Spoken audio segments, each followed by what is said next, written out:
Let's go, let's go, let's go, les mondiaux. Check, check, check. Voilà, voilà. Est-ce que c'est bien parti? Les mondiaux. Oui, check, ok. check. Donc ça, c'est Voilà, bon. voilà. Est-ce que c'est bien Les parti? mondiaux. Ah putain, ça fait toujours le son en 50 fois. Donc ça, c'est bon. Et là, je suis bon aussi. Bon, je découvre, hein. Check, check, check. Est-ce que le live s'affiche bien sur YouTube? Ah oui, c'est bon, je suis bien en direct sur YouTube. Parfait, parfait, parfait. Très bien, on va attendre que les gens arrivent tranquillement. Là, c'est bon.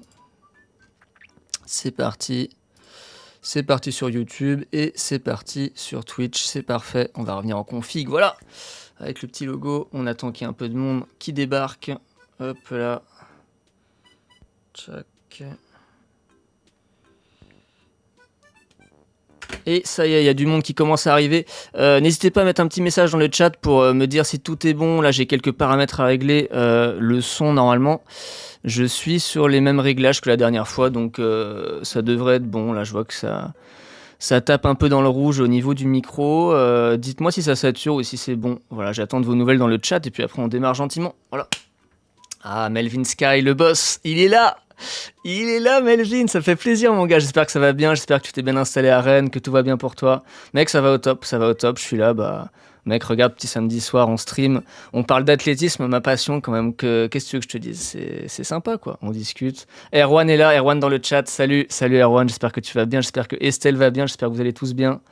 Et puis voilà quoi, on va gentiment démarrer. Les championnats du monde d'athlétisme, c'est parti. Je pense que je ne vous apprends rien en disant ça. Dites-moi si le son est bon, surtout toi Melvin, en tant que streamer expérimenté. Dis-moi si ça te paraît bon, parce que vraiment moi je vois que mon micro il tape dans le rouge, donc je sais pas si ça sature ou pas. Dis-moi si les niveaux tu les trouves bons. Estelle qui me dit que c'est nickel. Salut Estelle, j'espère que tu vas bien. Trop cool si c'est bon pour vous. Et ben on va gentiment discuter des mondiaux quoi, si pour vous tout va bien et que le son est bon. Et Eloi qui est là avec Hermine en plus, trop sympa, trop sympa. Salut Eloi, salut Hermine, j'espère que vous allez bien. Les mondiaux, merci Melvin. Les mondiaux, c'est parti. Écoutez, comment ça va se passer? Bah, je vais tout simplement, on va discuter des mondiaux. En fait, c'est pas compliqué. On est là, on est des passionnés, on aime l'athlétisme. Voilà, on adore ça. Donc, je vais vous raconter un peu ce que j'en pense et commenter un petit peu. N'hésitez pas dans le chat à me dire ce que vous en pensez. Je réagirai sur vos petits messages. Qu'est-ce qui s'est passé? Regardez ça un petit peu, j'ai fait des petites diapos et tout, là là, le stream, trop bien. Bon, bah là je rigole, mais en vrai, voilà, c'est assez dur. Le premier temps fort pour les Français, Aurélien Quignon, 35 km marche, qui a eu des crampes à la fin, qui partait pour le podium. Très dur, très cruel. J'avoue, j'ai pas vu la course, j'étais pas dispo, je dormais. Mais j'avoue, c'est dur, il fait quand même 5e avec des crampes à la fin. Si je dis pas de conneries, je crois que c'est son meilleur résultat en grand championnat, hein, que ce soit Europe, mondiaux ou quoi. Et il était dans le coup pour la médaille, et le gars crampe à la fin. Donc vraiment très dur pour lui, mais franchement bravo pour la perf, parce que ça reste une 5e place aux mondiaux. Ce n'est pas à négliger clairement. Donc voilà, vraiment bravo à lui. Après avoir fait quand même 9e des JO, je crois, l'année dernière, alors qu'en plus il est devenu père la nuit d'avant, enfin sa femme a accouché dans la nuit, enfin bref. Vraiment inspirant ce gars. J'ai eu la chance de le rencontrer une fois, trop cool. Dans le cadre de ma formation d'entraîneur à l'INSEP, voilà, parce que oui, Aurélien Quignon, il n'est pas juste marcheur, athlète professionnel, voilà, il fait aussi les formations de marche, parce que pour mon diplôme d'entraîneur de course à pied, bah, faut aussi que je me renseigne un peu sur la marche, et donc j'avais fait une formation à l'INSEP, et c'est Aurélien Quignon qui était le formateur, et qui nous avait fait une super format de quelques heures, voilà, c'était cool, un gars super sympa, et voilà, des crampes à la fin malheureusement pour lui, mais bravo pour la perf quand même. Mélina Robert-Michon, le deuxième temps fort de la journée pour les Français, qui passe pas les qualifs, voilà. Elle a lancé à 61 mètres. Bon, j'avoue, moi, vous savez, hein, moi je suis un demi-fondeur, je fais des marathons aussi et tout, je ne suis pas du tout lanceur de disque. Erwan, je sais pas ce que tu en penses dans le chat de mes performances au lancer du disque, je pense que ce ne serait pas fameux. Donc j'y connais pas grand chose en lancer du disque, mais je connais suffisamment de choses quand même pour vous dire à quel point Mélina Robert-Michon est une légende de l'athlétisme français, on ne le dit pas assez. Attendez, je vais couper la diapo 2 secondes. J'étais allé sur son wiki pour voir, pour m'assurer de la stat. Et on est à 24 titres de champion de France, de championne de France pour Mélina Robert-Michon. Donc ça va en termes de palmarès et de longévité, parce qu'elle a quel âge? Elle a 46 ans. Enfin voilà, 46 ans, la meuf est encore athlète aux mondiaux. Enfin, énorme, énorme. Énorme de durer autant sa carrière. Une médaille aussi au JO en 2016, la médaille d'argent. Enfin bref, voilà. Une légende de l'athlétisme français. On ne le dit pas assez. Oh, Hicham dans le chat. Bonjour à Sophie. J'espère qu'elle va bien. C'est trop cool. C'est trop cool. Salut Hicham. Oui, Erwan, je confirme pas fameux. Je pense que ma perf au lancer du disque serait catastrophique. Clairement pas 61 mètres en tout cas. Donc voilà, Mélina Robert-Michon qui ne passe pas le cut. Les gars, je me rends pas compte du tout de ce que c'est 61 mètres. On va revenir sur le petit diapo. Regardez, j'ai fait un diapo. Oh là là, c'est classe et tout, avec le petit chat et tout. Bref, je m'ambiance tout seul. Je sais pas ce que ça représente 61 mètres. Je crois que c'est pas son meilleur jet de la saison. Elle a un record à 66. Je me demande si elle a pas lancé déjà 63 cette saison. Je sais pas si c'est un mauvais jet ou si c'est un bon jet ou pas. Bon, en tout cas, voilà, elle a pas passé le cut. Il y avait trop de concurrence. Mais voilà, bravo à elle quand même. À 46 ans d'être présente aux mondiaux, c'est juste complètement dingue. Surtout après la carrière qu'elle a eue, le palmarès et tout. Vraiment dingue. Donc, bravo à Mélina Robert-Michon quand même pour ces nouveaux championnats du monde dans sa carrière. Qu'est-ce qui s'est passé ensuite? Le steeple. Le steeple, j'ai pas trouvé de belles photos de Gilles Lavert et de Bedrani avec la tenue des mondiaux de Tokyo, le nouveau maillot de l'équipe de France. C'est pas grave parce que de toute façon, qui s'est qualifié? C'est pas eux, c'est Nicolas-Marie Daru. Assez énorme aussi. On parlait de Mélina Robert-Michon là, qui a fait les mondiaux à 46 ans. Alors, il n'en est pas à 46, le Nicolas, là, le Nico. Je pense je crois qu'il est plutôt à 36 ans. Ce qui est déjà assez énorme hein, de réussir à perfer à ce niveau-là à 36 ans.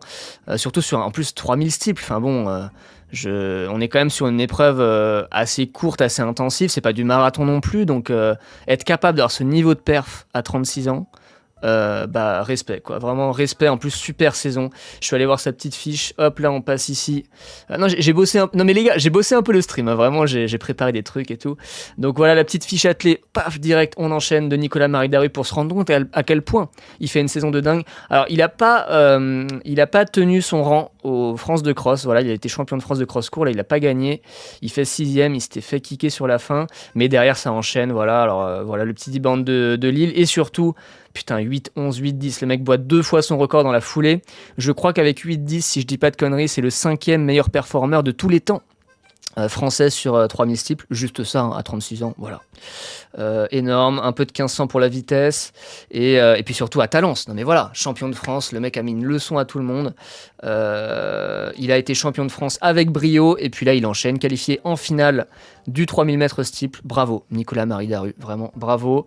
Un peu dommage pour Luigi Lavert et Djilali Bedrani.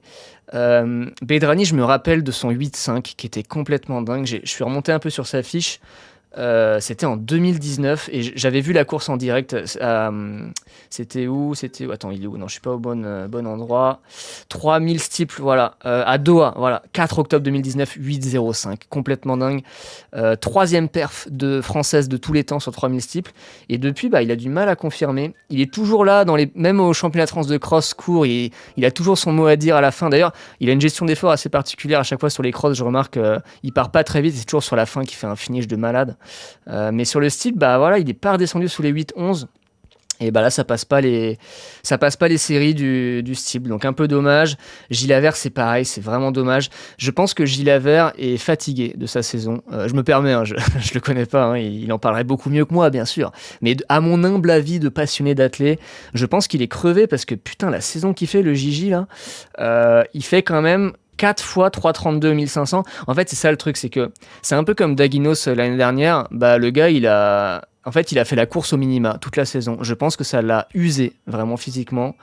Mais respect quand même, parce que descendre à 3,32 1005, il a participé à la course la plus dingue là, au meeting de Paris avec Abs qui fait 3,27, il fait 3,32 25. Il a enchaîné, putain, le gars, il a vraiment tout tenté pour faire les minima sur 1005, c'est pas passé. Il a quand même fait son 8-11 à hors de game, record personnel, énorme perf de Luigi Lavert. Mais voilà, je pense que... il a fait 4ème aussi, hein, aux France de 1500, il loupe le podium dans le finish. Je pense qu'il est juste fatigué, quoi, parce que quand t'as couru pour les minima, le nombre de courses qu'il fait, non mais regardez, depuis le début de la saison estivale, 1, 2, 3, 4, 5, 6, 7, 8, 9, 10, 11, 12, 13, 14, 15, 16. C'était sa 17e course de la saison. C'est bon pour vous? Est-ce que c'est bon pour vous? Donc c'est dommage. Déjà qu'au JO de Paris, c'était décevant, il n'avait pas passé les séries. Là, encore une fois, il passe pas les séries. Dommage. J'espère qu'on le reverra et qu'il parviendra à atteindre la finale d'un grand championnat. Ce serait cool. Donc voilà pour nos steeplers. Nicolas-Marie Daru en finale du 3000 steeple à 36 ans. C'est énorme ce qui se passe. On passe à la suite. On continue le petit diapo que j'ai préparé. Un petit coup sur la longueur femme quand même. J'espère que je prononce bien. C'est pas facile. Hilary Kpacha. On dit le cas, je pense. Kpacha. Bon, vous me direz si vous dites pareil ou pas. Énorme. Alors, j'ai pas vu le concours, mais 6,85. J'ai l'impression, j'ai vu des commentaires que. Enfin voilà, c'était un peu la qualif. Je sais pas combien elle se classe dans les qualifs, mais je crois qu'elle est passée un peu les doigts dans le nez. Elle avait battu son record cette saison, première fois qu'elle passe la barre des 7 mètres. Et je sais pas si c'est une chance de médaille ou pas. Dites-moi dans le chat si vous en savez un peu plus. Mais je crois que pour les commentaires que j'ai lus, parce qu'encore une fois, je n'y connais rien au 100 longueur, Erwan me confirmera que comme le lancer du disque, ce ne serait pas fameux pour moi. J'y connais pas grand-chose, mais je crois que... Bon, elle a peut-être un coup à faire. En tout cas, on y croit. Belle qualif pour elle. En finale, c'est cool. Bravo Hilary. Qu'est-ce qu'on a ensuite? Ah, la perche. Évidemment, la perche. On parlait de légende tout à l'heure, Mélina Robert-Michon, une légende de l'athlétisme français. On parlait de Nicolas-Marie Daru aussi, qui a 36 ans, donc il est un peu moins âgé que Mélina, mais quand même, énorme. Et Renaud Lavillenie, je crois que c'est 39 ans, si je dis pas de bêtises, il est encore là, putain, mais Renaud, mais énorme, cette longévité complètement dingue aussi. Évidemment, on ne le présente plus, hein, ex-recordman du monde, 6,16 m. Et puis surtout champion olympique à Londres en 2012, il est en finale des mondiaux, c'est énorme. Il s'est fait une frayeur en plus, j'ai pas vu le concours mais j'ai vu un peu les commentaires après. Je crois qu'il y a un saut qui passe au 3e essai à l'arrache et tout. Alors de ce que j'ai vu, il avait une petite douleur à la cuisse. Il dit que c'est rien de grave, que là il a 2 jours pour bosser avec les kinés. Bon, de toute façon, voilà, il a réussi à passer 5,75 à se qualifier. Donc c'est que la forme est quand même plutôt bonne. On lui souhaite une super finale, voilà, c'est énorme. Avec Ethan Cormon qui est passé. Thibaut Collet aussi, un petit mot sur Thibaut Collet quand même. Quand tu t'appelles Thibaut Collet, que tu as un record à 5,95, on te dit que t'es un peu l'espoir de la perche française après Renaud Lavillenie, t'es un peu le futur. Et quand tu passes à côté des Jeux de Paris à la maison comme ça, éliminé en qualif un peu dur, comment tu t'en remets? Ça doit être super dur. Il est jeune, en plus je sais pas quel âge il a, Thibaut Collet, mais je crois qu'il est assez jeune. Je sais pas comment il a géré cette déception des JO de Paris, mais ça a dû être très très dur pour lui. Et là c'est la revanche, c'est un peu la revanche sur la vie. Bravo Thibaut, il est qualifié en finale des mondiaux. C'est trop cool pour lui. J'espère qu'il va bien kiffer sa finale et qu'il va faire une bonne perf. Le 1500, les séries du 1500 femmes. Sarah Madeleine, assez impressionnante quand même, hein. Son 3,59 m'avait pas mal surpris parce qu'on la connaissait surtout pour les distances plus longues, genre 5000, 10 km route. Et la petite Sarah, elle a des qualités de vitesse aussi. Donc voilà, c'est passé en finale sans trop de problèmes. Bon, Agathe Guimont, on sait pas trop où elle en est. C'est vrai que en fait, elle était tellement au-dessus du lot, enfin tellement forte l'année dernière. C'est vrai que là, sa saison, elle est moins impressionnante. Bon, elle a quand même fait 2 fois 3,58, mais je sais pas ce qu'on en pense d'Agathe Guimau. Dites-moi dans le chat ce que vous en pensez de un petit pronostic, ce qu'elle peut faire en finale, je sais pas. Ça peut être une bonne surprise quand même. Bon, on se rappelle de sa course au championnat de France qui était étrangement gérée. Je me permets, hein, j'ai pas trop compris sa stratégie. Je pense qu'elle se pensait plus forte que les autres au championnat de France. Et à partir comme ça, tout devant, à mener tout du long avec un rythme un peu élevé. Voilà, vous connaissez l'histoire, elle s'est faite kicker par Adèle Gay. Adèle Gay qui est, je pense, la grande absente de la délégation française pour ces mondiaux. Elle n'a pas été prise, bon voilà, c'est dommage. C'est un choix du sélectionneur. Mais voilà, Agathe Guimau, je ne sais pas trop ce qu'elle peut faire en finale, on verra. Mais c'est vrai qu'elle a quand même fait 2 fois 3,58, donc la forme ne doit pas être dégueulasse non plus, quoi. Voilà. Alors, oui, je sais ce que vous allez dire, on parle que des Français. Ok, je suis français, je suis chauvin, peut-être, c'est vrai. Mais voilà, on ne parle pas que des athlètes de l'équipe de France. Nadia Batocletti, un coup de cœur, finalement, un coup de cœur. Soyons honnêtes, qui n'est pas tombé amoureux de Nadia Batocletti l'année dernière au JO de Paris? Quand elle fait deuxième au 10 000, c'était juste énorme. Et bah voilà, qu'est-ce qui se passe? Elle récidive, deuxième des mondiaux, c'est juste énorme.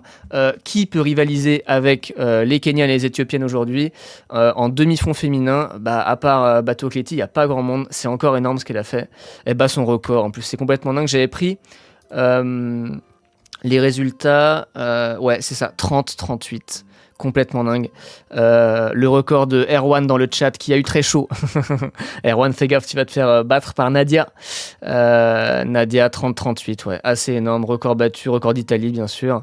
Voilà, que seule Béatrice Chebet a réussi à battre l'italienne. Non, vraiment, Batocletti, c'est très très fort quand même ce qu'elle fait. Elle a tellement explosé en 2024. Déjà, à Rome, à domicile aux Europes, évidemment, là, les Europes, la concurrence est moindre. Elle avait explosé tout le monde. Et même les Africaines ont du mal avec Batocletti. Non, vraiment, c'est très très fort. Très très fort. Bravo Nadia, tu nous régales comme toujours. Voilà, c'était bon pour ce petit débrief de la première journée. J'ai demandé en story Instagram un athlète qui, selon vous, va briller aux mondiaux. J'ai reçu quelques réponses que je vous partage. Attention, pouf. Hop, hop, hop, la petite diapo. Je vous ai dit, j'ai bossé. Non, mais j'ai bossé, voilà. Non, mais je le dis. J'ai eu des petites réponses à ma story. Que des mecs. Alors, c'est vrai que j'ai dit, cite-moi un athlète qui va faire une perf aux mondiaux selon toi. J'aurais pu dire un ou une athlète. Je sais pas si ça a influencé les gens, parce que j'ai reçu que des réponses de mecs, en fait. Évidemment, on attend aussi des perfs féminines à fond, vous l'avez bien compris. Mais donc, pour les réponses que j'ai eues, voilà, on a du Yanis Méziane. C'est vrai que Méziane, c'est un peu comme Thibaut Collet. C'est le revanchard de 2024. Alors, Méziane, il était qualifié. Non, justement, contrairement à Thibaut Collet, lui, il n'était pas qualifié aux Jeux. Donc, c'est un niveau de déception encore différent. Mais je pense que Yanis Méziane, un peu comme Thibaut Collet, il n'a pas vécu une super année 2024. Et c'est le retour, c'est la revanche de Yanis. On lui souhaite évidemment des super perfs, de s'éclater sur le 800 mètres. Abs forever, Asdin Abs. Qu'est-ce qu'on attend de Asdin Abs? Je sais pas trop. Bon, il a juste la meilleure performance mondiale de l'année, juste ça, 3,27, excusez-moi du peu. Mais qu'est-ce qu'il peut faire dans un grand championnat? On attend de voir quand même. Hein. On reste un peu sur notre fin avec Abs. C'est vrai qu'il y a 2 ans, je me rappelle au Mondiaux en 2023, il avait fait des demi-finales de fou là, et on pouvait s'attendre à quelque chose de gros en finale. Médaille ou pas, je sais pas. Bon, il y a certaines personnes en parlaient. En tout cas, il avait flop complètement la finale. Il fait 11e, je crois, de la finale en 2023. Grosse déception, il pleurait à l'arrivée et tout. Ça a été dur, je pense, pour lui de s'en remettre. Les JO de Paris, redéception. Hein, je crois qu'il passe même pas les demi, je crois. Donc c'est pour ça, ok, le mec est en 3,27. Meilleure perf de l'année, très bien. Maintenant, course de meeting, c'est pas course de championnat. Demandez à Jacob ce qu'il en pense sur le 1005. Donc je sais pas. Ok, Abs, on va voir. J'attends de voir. J'espère de tout mon cœur, mais on verra. On a du Duplantis deux fois Duplantis. Bon bah oui, là évidemment. Tout autre chose qu'une victoire de Duplantis en finale de la perche serait un séisme complètement dingue dans le monde de l'athlé. Donc c'est sûr, là c'est l'archi ultime favori.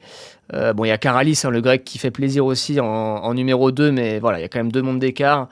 Peut-être un record du monde aussi. Alors, évidemment, c'est Duplantis, on sait comment il fonctionne, on s'attend pas à du 6,35 ou du 6,40. On a bien compris cette petite stratégie là, de battre le record du monde de 1 cm à chaque fois pour choper les cash price. Voilà, c'est compréhensible. Je pense que le mec est blindé d'oseille.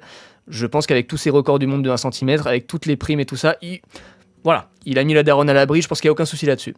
Donc oui, Duplantis, on attend, évidemment, je pense que, voilà.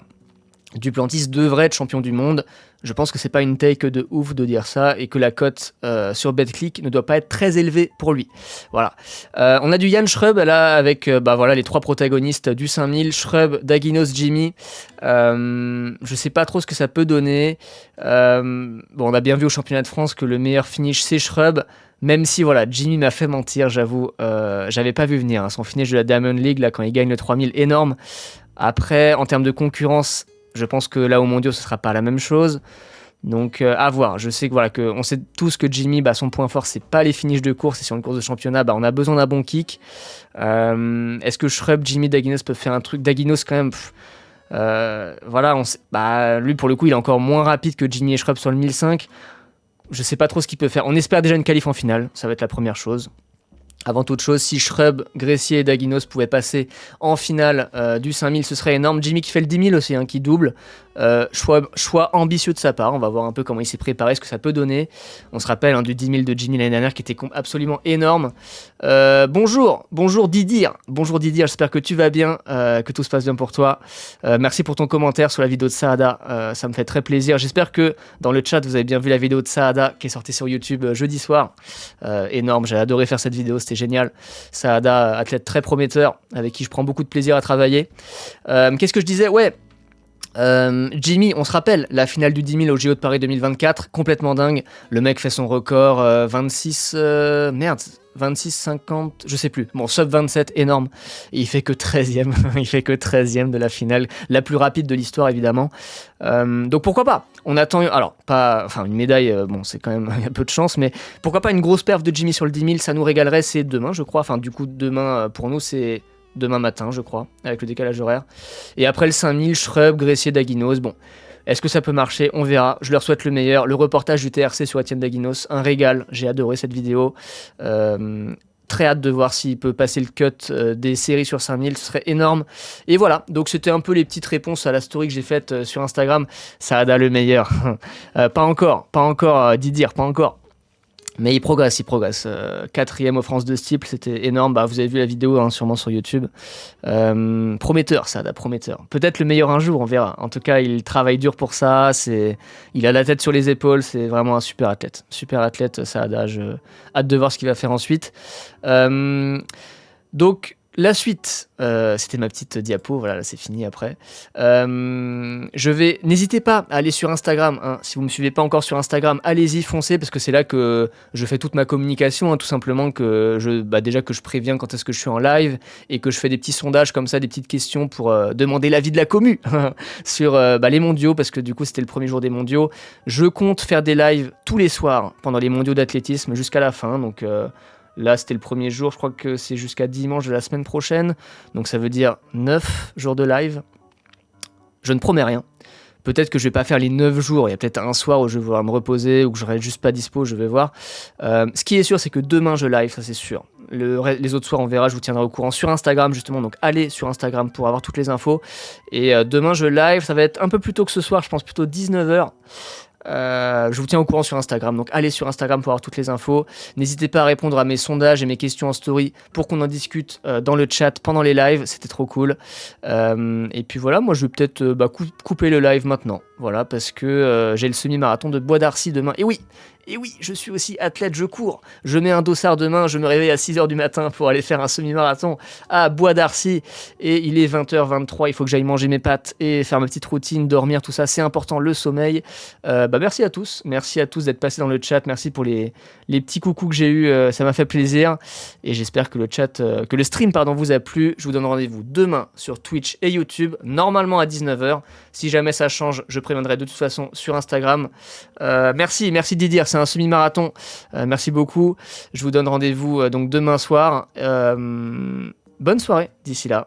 Et surtout, bon mondiaux d'athlétisme. Très hâte d'en discuter avec vous dans les prochains jours. Allez, ciao.